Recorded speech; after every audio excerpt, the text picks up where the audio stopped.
Hello everyone, my name is Lowko and welcome back to another top level game of professional StarCraft 2. What I've got for you is a European Regionals match from the ESL Masters Winter that's been recommended to me by I think about a dozen viewers. So I'm very excited to find out exactly what ended up going down between these two. I haven't seen the game yet, but I've been thinking about it for just a little while. And I'm gonna be hypothesizing, I guess, after I introduce the players. So spawning right here in the top left-hand corner of a map called Site Delta. Playing with the red Zerg drones, we have none other than Reynor. And his opponent in the opposite corner, playing with the blue Protoss pieces. He goes by the name of ShoWTimE. So this match has been on my list of games to cast for a little bit, and I've been thinking about it, right? So, generally speaking, both of these players, ShoWTimE even more so, I guess, than Reynor, they don't really enjoy playing that early game aggression. I mean, we will see it from time to time, but if I were to make a guess, this match will probably not be decided until at least 10 minutes into it. Which is, I think, kind of noteworthy because a lot of the quote-unquote average games of PvZ get decided by like minute 6. The Adept swoop in, maybe an Oracle gets like a dozen workers, and you can kind of see where the game is going. But my prediction is that this game is going to be very normal until 12 minutes. There you go. That's an arbitrary number, but still, 12 minutes is what I'm going to go with. I think the game will be very hard to predict at that point. We'll see if I end up being right. Okay, now, because of that, I do think this is going to give us a nice update as to precisely what early game PvZ looks like. Reynor wanted to go for a 16 hatch over here on the low ground, forced to take his third base as his very first expansion instead, which I saw a couple people comment on actually. Maybe this is like very common StarCraft 2 terminology that I've gotten so used to, but somebody commented on one of my videos and I thought this was kind of clever. If the third base is usually the base that in this matchup gets taken first, shouldn't this be the natural expansion and this the third instead? I never really thought about that. Yeah, you may be onto something there. But I guess the other matchups are also they're also to be taken into account. Plus, this doesn't really feel like the natural go-to location that you would be expanding to, even though it is the location that we see more so than the actual natural. Anyhow, RTS terminology, I remember when I first started watching StarCraft 2 as well, I was like, what? Why do we call foreign players anybody who's not from Korea? That makes no sense. Why would a foreigner just be somebody not from Korea? Why is a natural expansion and, yeah, well, how did anybody ever come up with it? And then after you watch a couple of casts and you start realizing what people are talking about, I guess the terminology definitely does make more sense. But if you ever have any questions about any StarCraft terms that I use in my commentary, and maybe you've been watching for a long time and you've just never really recognized exactly what I meant with the term, please let me know down below in the comment section, okay? Because there are definitely some things that I say that are on autopilot that I try and catch from myself, but I can imagine that sometimes, especially if you're more of like a casual esports enjoyer, I can imagine that sometimes it can get a little bit confusing. Anyhow, it's gonna be a Stargate start right here for ShoWTimE. Oracle is gonna be coming up. And this is basically what I expected. This is as stock standard as Protoss can be played. And the same can be said right here for Zerg. All right, 1 drone, 2 drones, and we're gonna get out of there. You do need these adepts at home, preferably as well, to take a third nexus, so I'm fully expecting a probe to move right now. Oh, I was like 2 seconds off. Usually you line it up over here so you can build it right around 3 minutes. You know what? My timing was better than ShoWTimE's, clearly. Look at the mineral count here. Yeah, see? ShoWTimE. Step aside. It's time for me to be worse at the game. He did end up making that third nexus though. Nice and early. Adepts are going to be needed over here to, well, reduce that service area around the nexus and the pylon, and then the Oracle can start harassing. So far, Reynor has not decided to go for any drones here in his third base. I don't like that. He's not decided to go for any workers just yet over there, though, just to try and keep it as safe as possible. Apparently, this second Oracle was forced to go in over here. Drones forced to scatter. 3 workers here so far killed by ShoWTimE, but notice here as well that Reynor has been skipping the spores. Yeah, he's got 1 over here, but he's been skipping them in the main base as well as at the natural... No. He's been skipping them in 2 of his bases. Now he starts them up. That is just a little bit of cost cutting, right? So he's just trying to make sure that he defends it with queens early on, so he can really focus on that larva spending. Now maybe... No. Not going to happen. Oracle swoops in for the rescue, and so far this game is off to a really nice start. Neither player really taking a whole lot of damage. I mean, so far, flawless game, I guess, from ShoWTimE. Quote-unquote flawless. Obviously, there's always little macro improvements that you can make in a game of StarCraft 2. Turns out pro gamers aren't robots, other than, well, Serral, but everybody else, maybe MaxPax, you know, since he doesn't play offline events. This is a nice little shade over here, catching a few more of these lings. Okay. Now, where exactly are we gonna take this game from here, right? So, we have those skill checks that I was talking about. It's not for a lack of trying. ShoWTimE certainly wants to do a lot of damage to his opponent's economy. It's just that it's really difficult to go ahead and do so against some of the very best Zerg players in the world. And he's fully aware of that too, so he's not really taking a whole lot of chances. Not going all too greedy. +1 melee here is the very first upgrade for Reynor. Not a very fast upgrade. As a matter of fact, it's lined up right here with the +1 ground weapons for Protoss, together with the Twilight Council as well now, researching that blink. 2 sentries over here. They're gonna be tickling a Zergling to death together. Really creates a bond. The sentries that kill Zerglings together stay together, as we all know. Until the Banelings inevitably force them apart. Yeah, it's a sad moment, but... One Adept ends up falling. The other Adept over at the Natural. No, I'm gonna stop doing that. It feels really bad. Yeah, so in the end, we're talking 9 drones for 4 Adepts, 14 Zerglings. I mean, it's not bad, but it's also nothing to really write home about, you know? This is not really something you're gonna be celebrating. You've got yourself a nice early 3rd base, so with this particular Protoss opener, you don't really need to deal any damage to Zerg either. So a lot of those units have multiple roles. They're here for early game harassment, but also just to keep these expansions safe. Getting a queen here would be really nice. Yeah, Brenda over there was busy injecting a hatchery, and that puts her out of the rotation for about 2 seconds, and apparently that's all that ShoWTimE needed in order to get some work done. Now, these drones are also a bit vulnerable, sadly here for ShoWTimE. He didn't know. Still gonna try. Okay, gets 1, 2. Don't lose 1. Okay, lovely. Colossus here on the back of it. Immortal doing a little victory laps around the natural expansion of the Protoss player until, well, maybe, you know, there you go. He gets freed. Look at that hero. I don't know if Hero... The Hero doesn't watch any of my videos, let's be real. But look, there's a unit over here on hold position in the Wolof. It's a beautiful thing. 4th Nexus coming up on the right side of the map. 5th Hatchery coming up as well on the left in the mirrored location. Yep, and so far, I mean, this game, look at the supply count, pretty much dead even. There is, however, a bit of a deviation here, right? So, ShoWTimE has decided to go for high tech right from the start. So he's skipping some of the mass stalker play that we so frequently see, and instead he decides to go double Robo Colossus. Whereas on the other side, we have a Roach Ravager Ling Bane based army in the making. It's decent. +1 armor here is an interesting one. Normally you'd be going for +1 missile here. So maybe he really wants to double down on the Ling Bane play, but I also know that Reynor has been vocal about not really liking the Baneling all too much after they double nerfed it.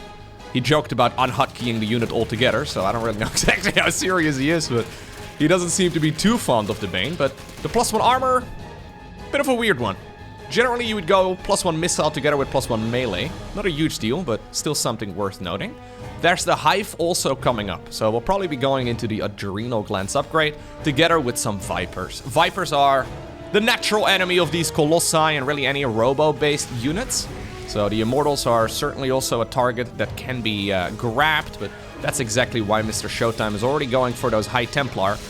Having a few of those High Templar around your army, either to morph them into Archons, but also, of course, for that feedback, maybe even the Storm ability. Very, very handy. And yeah, this is sort of what I expected, right, between these two. So notice how these two are basically just tiptoeing around each other, not really, going all too aggressively, really just using that aggression of theirs and a little bit of poking and prodding here and there just to build up their own ecos. So now we're, well, 9 minutes into the game. My prediction so far is good, because nothing all too significant has happened just yet. I mean, sure, we've seen some drones going down. There's the Storm. 5 Spine Crawlers already in the making, so yeah. Reynor is not looking to deal with those Zealot run-bys that will likely be queued up here momentarily. The same apparently can be said over here too for ShoWTimE. He does not seem to be too keen to have a bunch of Banelings roll into his mineral line. So he's got a Stasis Ward set up over there at the entrance, right? Strangest looking Protoss door over here, together with some, well, additional photon cannons. Okay. Ultra Cavern. Huh. Ultras are not a very popular unit. I could end my sentence right there. They are, as far as like unit tier lists go, I would probably put the Ultralisk in like B tier, maybe C tier. They can be pretty good, especially if Terran, for example, is kind of stuck on Marine Tank and they haven't really been able to make a transition towards Ghosts. But against Protoss, we rarely see them because units like, for example, Immortals and Archons, which usually make up the base, like the foundation of the Protoss force, absolutely destroy them. Anyways, it's time. Our first big attack. This is through a choke point over here. Yeah. So Reynor's thinking about going for a surround. Zealots now, they're gonna be met by the spine crawlers, but not before they will get rid of that queen. Love these stasis wards here as well, by the way. Apparently this is ShoWTimE's alleyway. Yeah, don't go into this dark alleyway at night, Reynor. If you decide to come in here, even if you come in from multiple angles, you're gonna get stasis. Yeah, there you go. Lovely moves right here by the German Protoss. Extended thermal lens? Oh no. Well, that's a gigantic oversight. The fact that he does not have the ranged upgrade here, I didn't even look for it because I assumed he would have researched it. That is a mistake. Blinding clouds are going down right now, forcing these Colossi, well, and everything else to step even further forward. That being said, though, the storms are really lovely. We have some storms as well going down right there on the drones. 15 drones down the drain. Okay. You know what? I thought that fight wasn't going to work out. I wouldn't have been surprised if ShoWTimE decided to go all the way back home as soon as he realized that he didn't have the ranged upgrade, but he's like, nah, I think I have this. Okay. Ultras are coming up. Ultras together with Zerglings. I guess that explains the armor upgrades. Still a little bit funky, though. Yeah, Banelings just do not work against Archons. It just, yeah, especially with Storm in the mix, it's just not really something you can get a lot of value out of. Zerglings, once again, running back home. Look at that mini-map. Massive amount of red getting back home ASAP. Oh my god. Archons and Colossi generally do destroy all of those links, but my god, these units are suddenly coming in from every angle. Look at this Immortal going to town right there on that Ultra, and the Ultra is indeed gonna get roasted. Kill steal right there by the Colossus, but I don't think that ShoWTimE really minds. Okay, ShoWTimE using the all army hotkey apparently here, or at least his control group, to go back home ASAP. The creep spread has been ridiculous though, so Reynor has basically got like, well, the main path over here, the main, what do you call this, lane, I guess? For the League of Legends and Dota fans out there. The middle lane of this map has been covered in creep, so he could outrun that Protoss force pretty handily. Immediately though, the additional Immortal production is coming up. I really like this from ShoWTimE, as it looks like Reynor is doubling down on the Ultralisk production.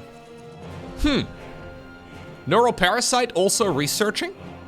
That's for infestors, but I don't think Reynor's gonna get gas for those anytime soon, although, decides to go for 2 of them right now. That's an expensive transition. Interesting choice.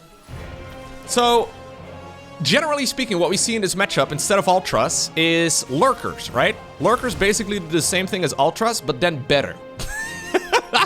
So I'm thinking right now, like, why would you be going into Ultras instead? Well, if this ends up being a Skytools game, Ultras can work out wonderfully. Yeah, they're obviously gonna be really good as well against these Zealot run-bys, and in general, they're much easier to control than Lurkers are just by default, right? Because they require less actions. You don't have to burrow them, you don't really need a separate control group for them either. He's making loads.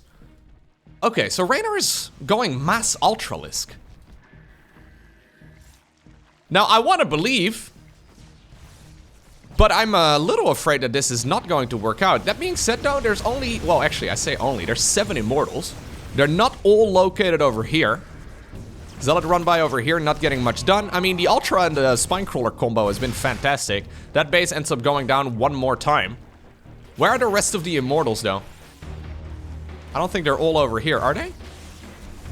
There's 6 of them here. I guess that should be enough. Fungal growth, neuroparasite. Ooh, that's what we're doing. We're neuroparasiting the Immortals to force them to change sides. Blinding Cloud does not affect Ultralisks and Zerglings because they're melee units, and you know what? ShoWTimE's army just got absolutely destroyed. It's not entirely over just yet. Ultras also don't care about stasis wards. Nope. They have that frenzy, so they don't care. Look at that, subtly. You know what? I was doubting you guys. But apparently, taking a couple of those immortals out of the equation changes everything.